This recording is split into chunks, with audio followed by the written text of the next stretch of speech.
بسم الله الرحمن الرحيم.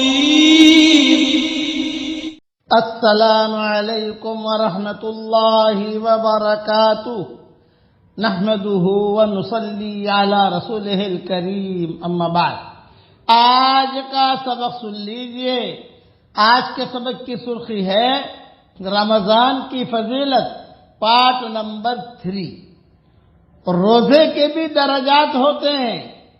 نمبر 1 تو یہ ہے کہ انسان سارے دن نہ کھائے، نہ پیے، نہ جمع کرے، تو اس انسان نے بھی روزہ رکھ لیا. اس کو عوام الناس کا روزہ کہتے ہیں.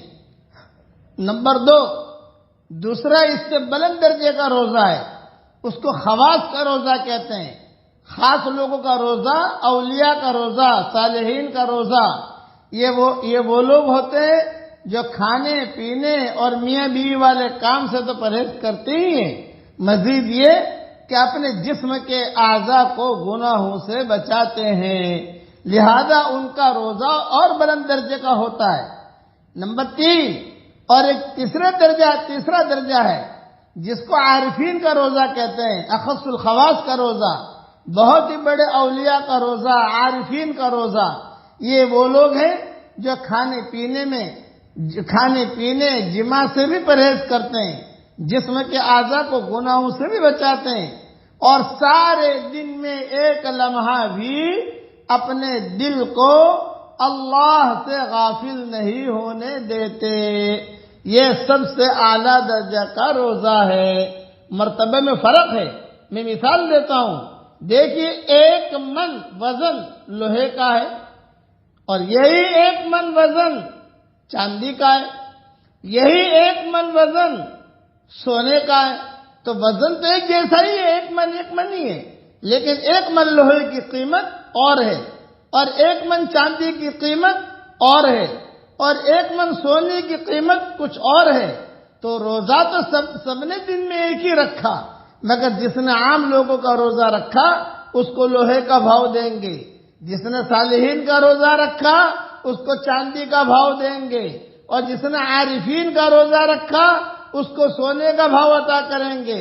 اور اگر روزہ رکھ کر گناہ کرتے رہے، ٹی وی اسکرین کے تماشے دیکھتے رہے، گانے سے غیبتیں اور گانے بھی سنتے رہے، غیبتیں بھی کی، لوگوں کے دل دکھائے، تو پھر ایسے پر مٹی کا بھاؤ بھی لگائیں گے. اس لیے حدیث شریف میں فرمایا کہ کچھ لوگ ایسے ہوتے ہیں جن کو روزہ رکھنے کے بعد بھوکا اور پیاسا رہنے کے علاوہ کچھ ہاتھ نہیں آتا.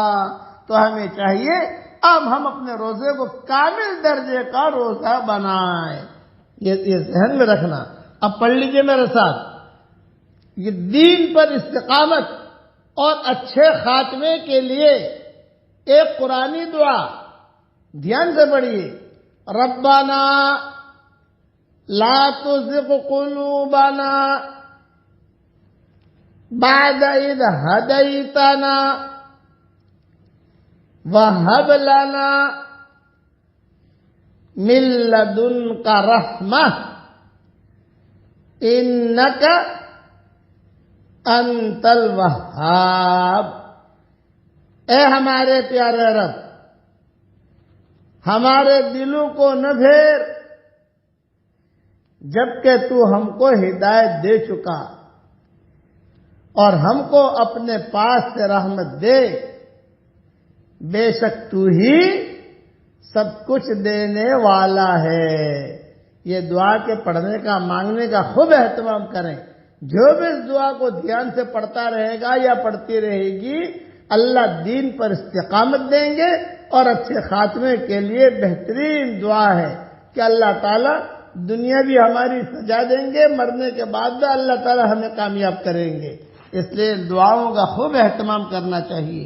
اللہ تعالیٰ ہم سب کے لیے دعائیں قبول فرمائے. آمین. وآخر دعوانا الحمدللہ رب العالمین.